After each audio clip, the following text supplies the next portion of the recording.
I have a special place in my heart for three compilations: Super Mario All-Stars, Kirby's Dream Collection, and Sonic's Ultimate Genesis Collection. Despite growing up with the Wii, I didn't have access to the internet, so I never knew about Virtual Console. Those two first titles I mentioned were my first experiences playing old games. They opened a world of possibilities for me. Even if I had the newer titles of this franchise ready to play at any time, there was a certain charm to these older games that, even as a kid, I could recognize. It made me realize playing old games on newer consoles is kinda awesome. So fast forward to present day and we are drowning on re-releases, remakes, remasters, compilations, services like Nintendo Switch Online, PS Plus, Xbox Game Pass, all that. It feels like these days they are releasing more old games than new ones, but that doesn't bother me personally. I'm a firm believer that the best generation of gaming will always be the current one we are in. Why? Well, because we can enjoy all the previous generations at any time, especially if you go to the dark side. You see, the Wii and Xbox 360 generation didn't only introduce me to old games, but they also introduced me to the power of Homebrew. I had cousins with modded Wiis and my Xbox came pre-modded because if you live in South America, you know modded consoles are easier to get than the stock ones. That simply expanded even more the games I could play on these consoles. Ever since, I've been a huge fan of both the emulation and homebrew scenes, as I find unlocking the potential devices we already own an incredible experience. So with all these old games coming out and with the power of homebrew and emulation, I started wondering, hold up, could I turn my Nintendo Switch into the ultimate Kirby machine? Welcome to Kirby Month, an entire month celebrating the long history of Kirby as a tribute to this being puzzle that changed my and so many people's lives. And today, I want to answer that question. Can I play every Kirby game on my Switch? And if so, can we go even beyond that? How many Kirby games can I run on the 3DS? On the Wii? On the Nintendo 64? From non-forgotten promotions to products that never made it to retail, stay with me as we take on the journey of playing every Kirby game on every Nintendo console. Let's start with the easy ones, the games born and raised on Nintendo Switch, those being Kirby Star Allies, Kirby and the Forgotten Land, and Kirby's Return to Dreamland Deluxe. These are simple, you go to your nearest game store or boot up the eShop and buy them, not much magic on that. Return Deluxe is the most unique of all three, as it's a remake of the Wii game Kirby's Return to Dreamland, and for that part, it's a very faithful remake, only adding content here and there instead of changing the core experience. We could debate if being able to play Deluxe also counts as playing the original game as they are so similar to each other, but little spoilers, that Wii game will make an experience later on, so for the sake of this video we will count original and remakes of games as their own individual titles. Then we move on to the eShop exclusive games, Super Kirby Clash, Kirby Fighters 2, and Kirby's Dream Buffet. These three are only available to buy on Nintendo's digital shop, the eShop. Because of this, there's no telling for how long they will be available. Super Clash and Fighters 2 are actually sequels to other digital exclusive games, Team Kirby Clash Deluxe and Kirby Fighters Deluxe. Those are gone now that the 3DS eShop is closed, so who knows what will happen to the Switch games. But for now, we can safely count them for our total. And now we can get to our biggest category, Nintendo Switch Online. As part of the Switch Online subscription service, we get access to select NES, SNES, Game Boy, Game Boy Color, and with the higher tier the expansion pass, Nintendo 64 and Game Boy Advance games. Kirby is well represented in this service. It took a while to get some of these titles to show up, but thanks to it we can now play Kirby's Dream Land, Kirby's Adventure, Kirby's Dream Land 2, Kirby Superstar, Kirby's Dream Land 3, Kirby 64 The Crystal Shards, Kirby and the Amazing Mirror, Kirby's Dream Course, Kirby Tilt and Tumble, Kirby's Avalanche, and Kirby Star Stalker Super Famicom version. While it's not every Kirby game available on these systems, it's an incredible selection if we're being honest here. We already have all the games featured in Dream Collection, most of the old spin-offs, Amazing Mirror with online multiplayer finally giving us an easy way to play this game in intended form, Tilt and Tumble with action motion controls which has never been re-released due to its tilting gimmick, and Kirby Star Stalker for the Super Famicom, a Japanese-only Kirby release that basically took the Game Boy game with the same name and made it way better with lots of modes and a beautiful art style based on Dreamland 3's sketchbook aesthetic. Those last two were really shocking to see. The service gets a lot of hate for simply existing, and I get it. As more and more things we love turn into digital services, the dread of not owning what we pay and fearing that they can just take away everything from us at any moment, It's awful. As a fan of physical games, there is that sense of this is my game that it's lost with NSO. But I also can't ignore just how much effort Nintendo has put into this service over the years, releasing games that have never been localized or games with weird effects and gimmicks that they just didn't want to bother with in the Virtual Console days, which in the case of Kirby, we got both of those. And don't worry if you're still on the fence of hating this whole model, I have some good news for that. But for that, we need to switch to the other side. Before getting discovered in an alleyway dead or something, let me say some things first. This video is not a tutorial on how to mod your Switch, on how to set up all the things I'm gonna show you. I'll explain things here and there, but I'm not your guy for that. Mainly because Nintendo is notorious for taking those kinds of video down, so no thanks. And I don't condone piracy of any kind. I legally own most of the games featured in this video, mainly all the Nintendo Switch games. This whole project is for fun and for playing games not available normally on the console. Please keep buying Kirby games because HAL is a cool company that deserves the money. Anyways, disappointed with the titles offered in the NSO apps? Well, we could go the easy route and use RetroArch, a multi-core emulator that lets us play a lot of different systems, including every single console including NSO. But fuck RetroArch! Annoying as you are, and for some reason it crashed on me and I can't fix it and fuck! Thankfully, with the help of Cave Database Manager, we can add almost any game to the actual NSO apps. They appear in the main menu with Boxer and everything. It is more work than the other options, so you have to manually select every game and give them a fitting box art on the description, but it's more than worth it for how perfect it fits into the overall library. At least when it comes to Kirby, most of the games are already in, so you only need to add Kirby's Pinball Land, Kirby's Block Ball, Kirby's Star Stalker, the Game Boy version, Kirby Nightmare Dreamland, and Kirby's Toy Box, which is like a ton of games but will be counted as one. It's understandable why these games are not available on the service. Star Stalker is basically the same as the SNES version but worse.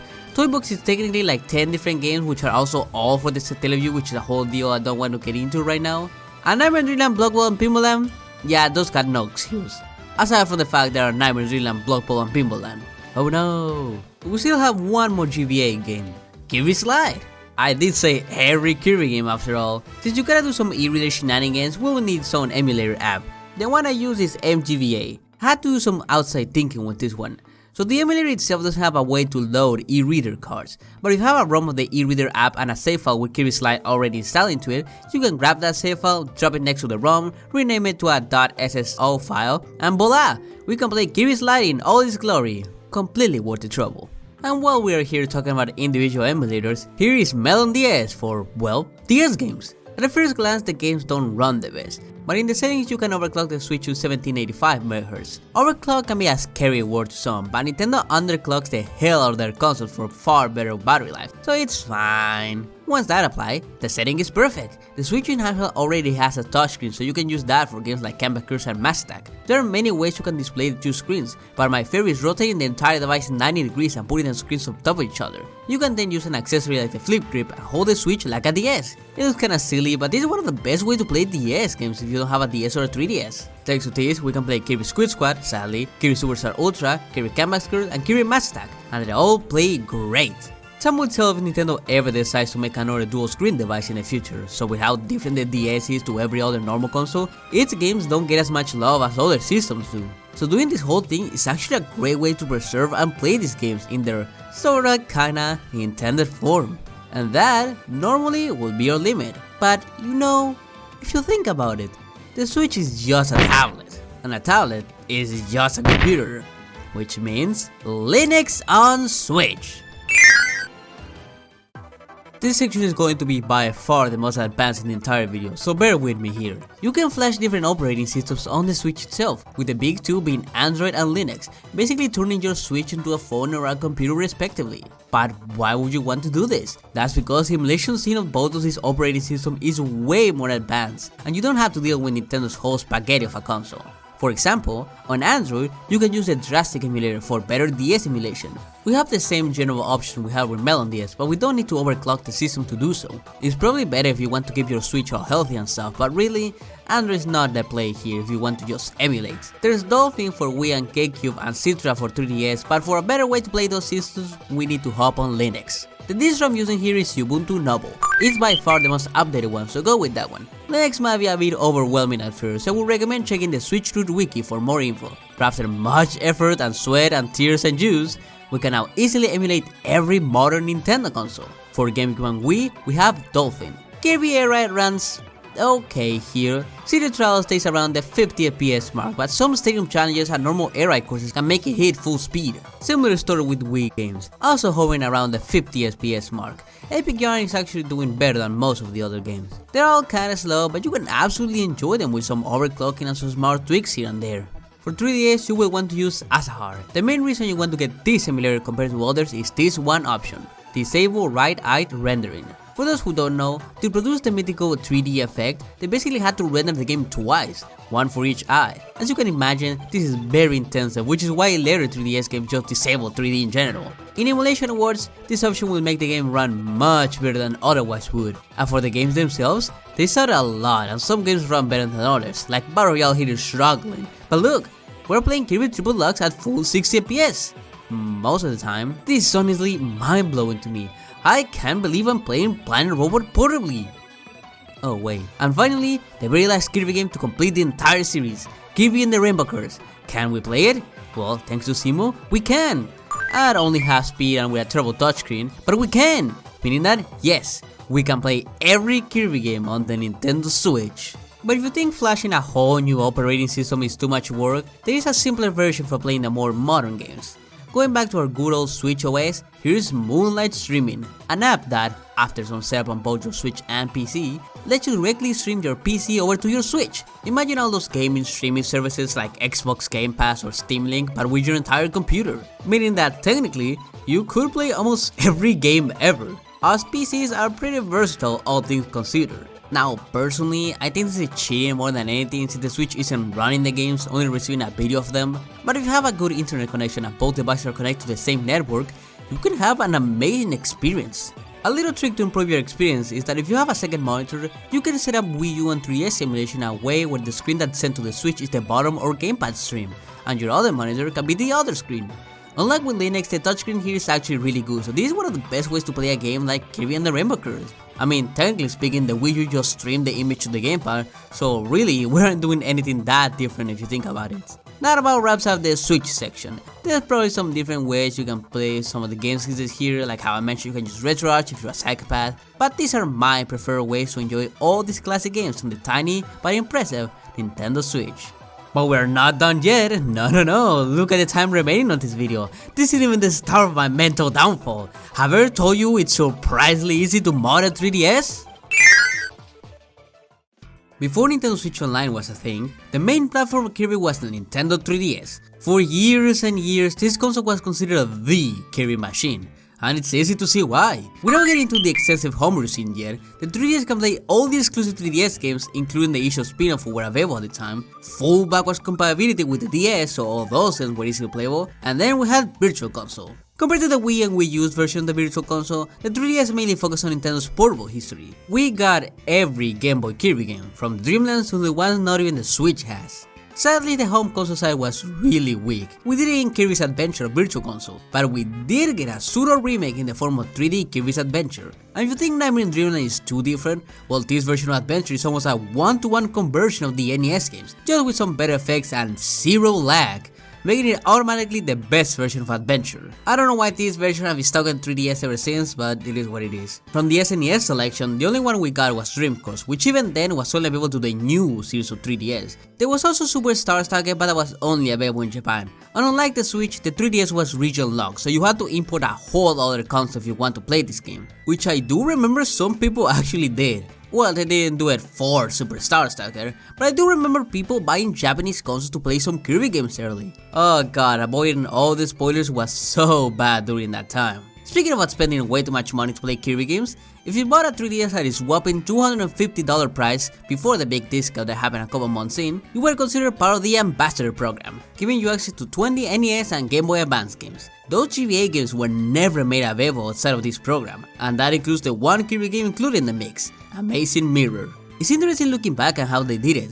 The 3DS basically has a DS inside of it, and the DS basically has a Game Boy Advance inside of it. So Amazing Mirror isn't running on emulation, it's running on official Nintendo hardware, and that's the extent of what you can play in your 3DS. Thankfully, it's really easy to hack a 3DS, so let's do it. Just like with the Switch, you can get dedicated emulators like RedRush or MGVA, but you can also directly inject games as if they were virtual console titles. This is thanks to new Super Ultimate Injector 3DS, which lets us add the remaining retro games, including the NES version of Kirby's Adventure, the SNES games, and Nightmare in Dreamland. You can inject Kirby Tilt and Tumble, but you won't be able to use its built-in gyro for the 3DS. You will also have to do a similar thing that we did on Switch if you want to play Kirby Slide, which you do want to play Kirby Slide, right? But what if I only have an old 3DS model?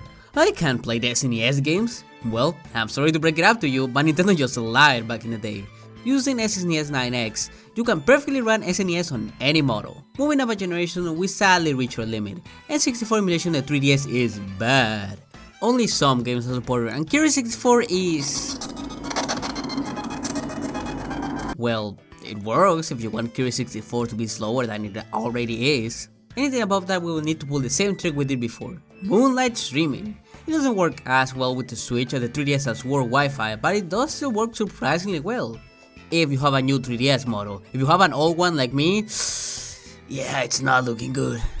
Again, I consider this cheating since the 3DS isn't really running these games, but it's also for this to be even possible in the first place. While we are here and since they are so similar, we can move down one generation to the Nintendo DS.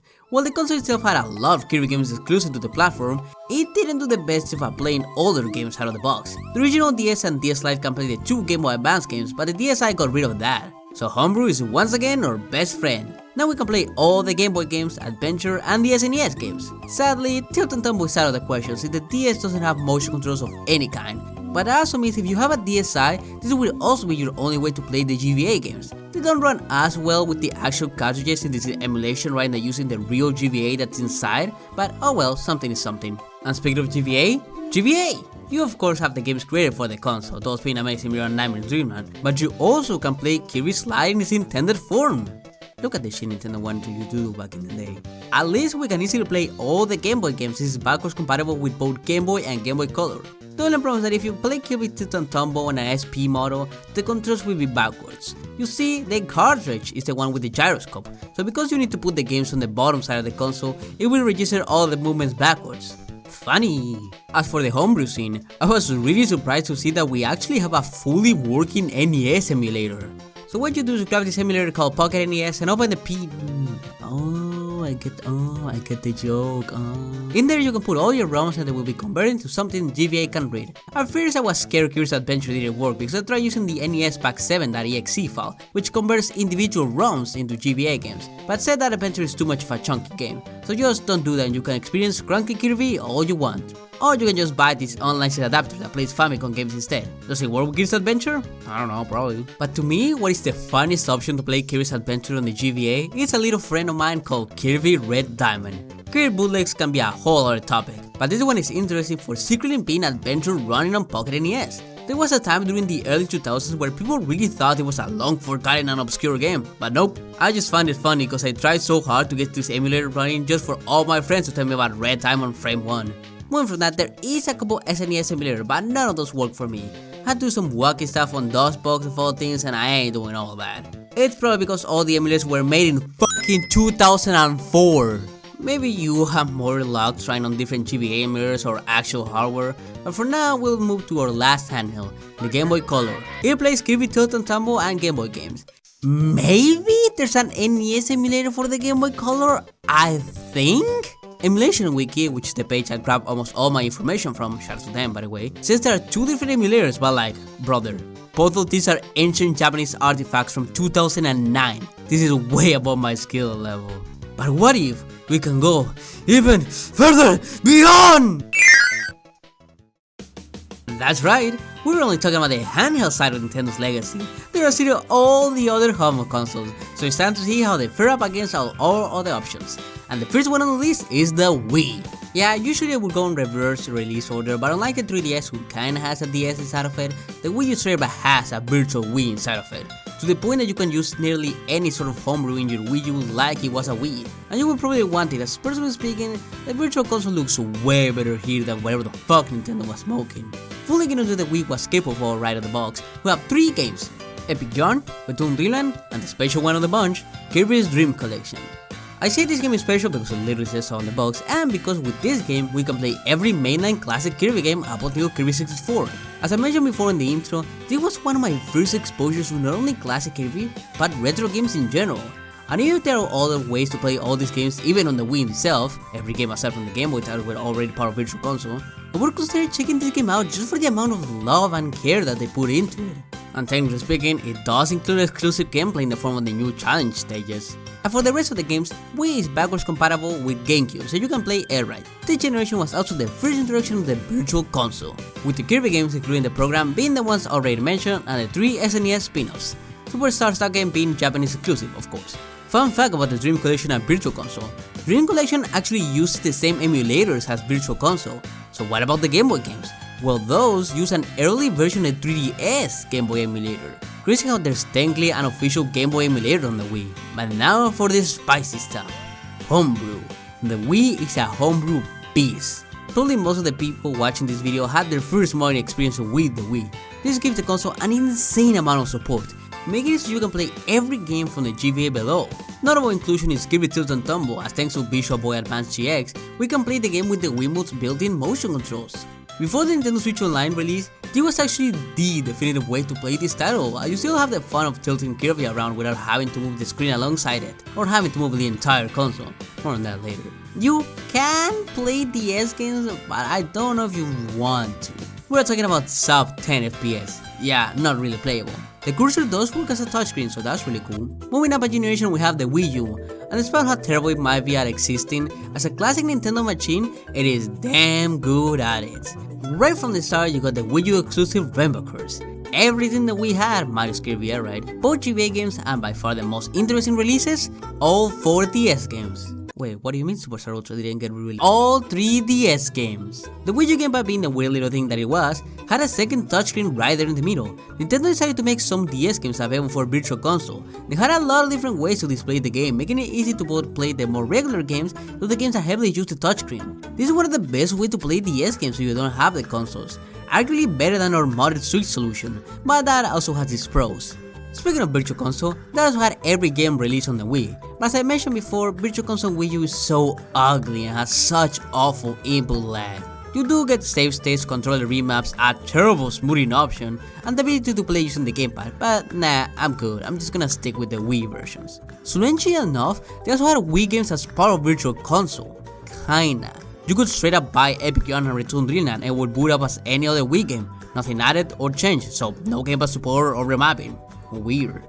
Okay, now let's get into Wii U Homebrew because its already versatile beast can become even greater. So hacking a Wii U is interesting. Because of the virtual Wii mode inside of it, you can basically go 2 routes, hacking the Wii U or hacking the Wii. We already talked about the capabilities of the Wii, so the only thing worth pointing out is playing GameCube games. Because the Wii is a more powerful Wii and a Wii is a more powerful GameCube, by using the program Nintendo's, you can play GameCube games natively. Sounds familiar? Yup, it's the exact same setup as with 3DS. This gives us one of the best and cleanest ways to play GameCube games in the modern age. But I can already hear you I don't want to do this all the Wii sign, this is a Wii U, I want all my stuff on the main menu.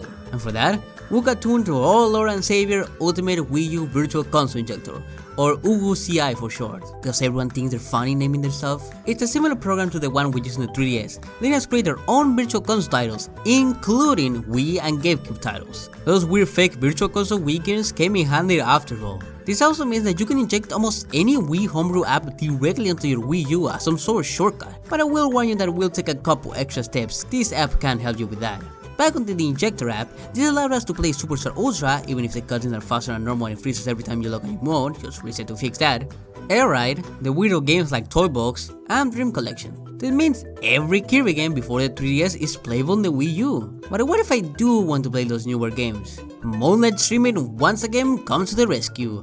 Again, I don't like counting it, but it's a great option to have. To be considered one of Nintendo's biggest failures, the Wii U released an excellent way to play all sorts of classic Nintendo games. Highly recommend that if you have one of these dusting around in a corner, clean it up and mod it, because it turns into one of the best consoles you can have. But practicality is a sham. In GameCube time, baby!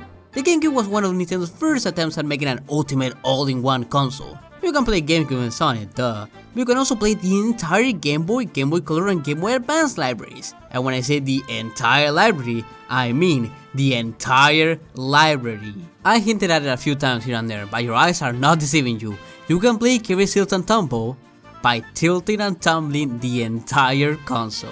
And remember to press A on your GameCube controller every time the game asks you. Not only see annoying tilting an entire GameCube around, but just like with the GBA SP, the cartridge is backwards, meaning that all your movements will be too. And for 20 years, this was the official and legal way to play Kirby Tilt and Tumble on a big screen. Which means that, yes, speedrunners had to get really good at tilting their whole GameCube. And my god, they did. Go watch a Tilt and Tumble speedrun, it's surprisingly really fun to watch, even more when you remember the setup. We can also play Kirby Slide in its full legal glory.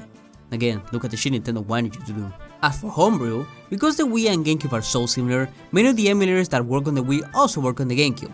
Movement 64, an N64 emulator, was ported over as Cube 64. It runs Kirby 64 at full speed, but at the cost of turning the whole game into a creepypasta. Graphical errors are everywhere, and the music...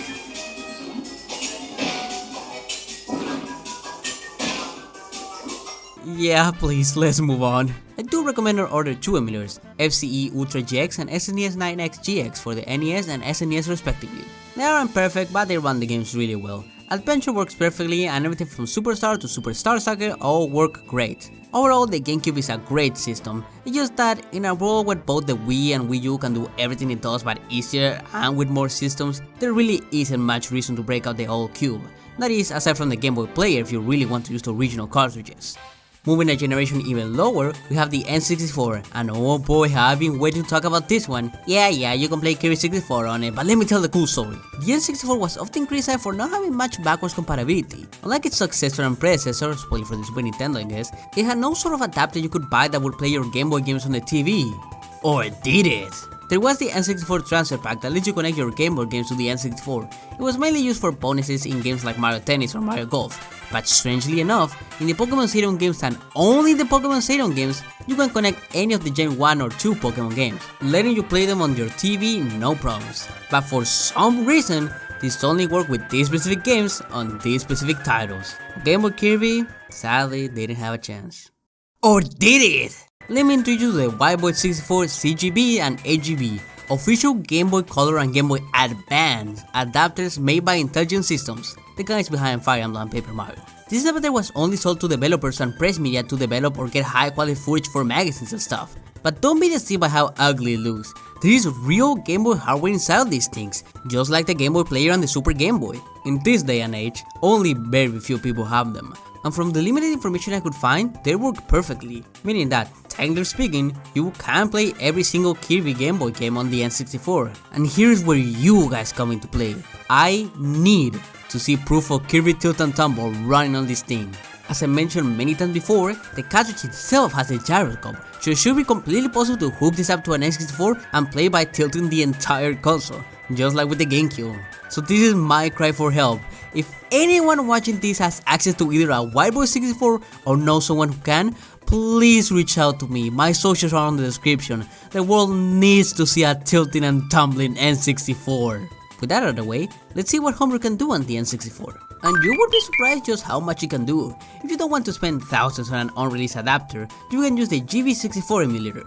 You can either directly convert your ROM into an N64 game or just download the emulator if you have an EverDrive. With this, you can play Game Boy and Game Boy Color games, but sadly there's no motion control emulation, so you won't be able to play Kirby Tilt and Tumble. All other Game Boy Kirby games should work. We also got an NES emulator on the N64 thanks to Neon 64. It's damn solid, playing Kirby's Adventure perfectly. What really got me excited was hearing that SNES was possible, and that it's surprisingly good. But then I realized, oh yeah, I don't have an N64 with a flash card, and running an unstable emulator and unstable emulators did not go well. I'm really sad too, cause from what I'm seeing it works great, being built from scratch in assembly instead of porting an already existing emulator. Sonic 64 looks like a really way to re-experience the SNES library. But sadly, no one wants to play Kirby on it, so for now, I won't be counting it. But hey, if you have an N64 with an EverDrive flash card, give it a try and tell me how it went. Moving on, we have the SNES, notable for being the very first Nintendo console with backwards compatibility, or well, sideways compatibility. As I alluded to before, the SNES got an adapter to play Game Boy games in the form of the Super Game Boy, allowing you to play all your favorite Game Boy games on the big screen. with some special games having unique borders and color palettes to go alongside it. Notable for our discussion is Kirby's Dream Land 2, Block Ball, and Star Sucker, which all have absolute gorgeous color palettes and cool looking borders. I still think there's a special charm to these color palettes, and I'm so baffled why they never bring back these specific colors. Like, NSO has an option for Game Boy Color, but that looks like ass. But oh well, here are all the cool borders they have for Kirby. Wow, cool, rah. This one's actually special because you unlock it once you beat the game. Dreamland 1 and Pinball Land also have some special palettes, but they are nothing fancy. I do really like how they look though. Overall, the Super Game Boy is such a cool addition. Even outside the fact it lets you play Game Boy games, there's so much charm into this device. There's lots of cool borders, you can change the color palette as much as you want, and you can even draw your own border. But yeah, the SNES can play SNES, crazy. I guess I could also explain what the deal with Kirby Toy Box is. The SNES had an adapter called the Nintendo Satellite View, which allowed the console to receive and download games, magazines, and some other weird stuff through satellite broadcast. Many games were created exclusive for this program, with one of those being Kirby's Toy Box, a collection of small Kirby-themed minigames that cycle between each other every other day. Because of how weird this whole system was, most of the Satellite View's library is lost to time, with Kirby Toy Box being one of the few games that was preserved. So thanks to all the work of the community, we can all enjoy whatever the fuck this is. And for the unofficial means, we have a set of adapters by Retrobit that lets us place NES and Game Boy Advance games on the SNES. And okay, I got some beef with these motherfuckers. So first of all, these are just cheap emulation machines. The only thing that the SNES is doing is providing the power and the controllers. Everything else is just the adapter. It's like saying, look guys, my game you can run the Switch. No it can't, little bro. And second, these adapters are like gone. I haven't found a single listing for these things in a non-sketchy website, and every single review of these things is over 10 years old. Retrobit, the company that made these things, are still alive and doing things, but trying to look for these adapters on the website will come up with nothing. I'm convinced this is just one big gaslight. If you really want to play NES games with your Super Nintendo, there's Project Nested. Just like many emulators for these old consoles, you will need to patch every ROM individually, but once you do that, Kirby's Adventure boots up. Not for long since it always crashed at the start of the first level, but hey, I'm sure with some tweaking it can work. I'm honestly too tired for that now. And finally, the NES can play Kirby's Adventure. That's it, no more secret adapters, no ancient dark rituals, nothing. I'm free. That's every Kirby game playable on every Nintendo console. I forgot the Virtual Boy has a Game Boy emulator. Whoever wants to play Kirby but already is beyond me, but it's possible. Now, that's every Kirby game playable on every Nintendo console. I'm not gonna talk about the minis. So, what did we learn today? I should probably stop playing so many Kirby games. Nah, but for real. This started as a fun side project for someone who loves this style of stuff, but it's also served as a nice little retrospective of Nintendo's many attempts at making their older games accessible and how the Homebrew community broke through the limits to play even more games than ever possible. Overall, while most people just want to play the latest and greatest games, there's a value to everything that came before. If you have no nostalgia or never played them before, services like NSO and Virtual Console are important for any generation being able to play these classic games in the modern era. As for the Homebrew side, it's also great to give second life to these consoles you might have forgotten or abandoned. The Wii U is especially a great example of this. That's a console that to most it was pretty dog shit, but modded becomes one of the best you can get. And even if it's not for convenience, it's just fun to see what's possible. Do we need an NES emulator on the Game Boy Advance? Not really, but it's so cool. What I'm trying to get here at the end, I just really like Kirby, I don't know what more to tell you. But that's what I think. What do you guys think about this topic? Have you tried hacking one of your consoles before? Will you do it after the video? And if you don't want to mod your console, what are your thoughts on official ways like Virtual Console and NSO? Tell me all that and more in the comments below. And while you're down there, why not like this video and subscribe for the channel for more videos like this one. But that's all from me, and I'll see you on the next ride.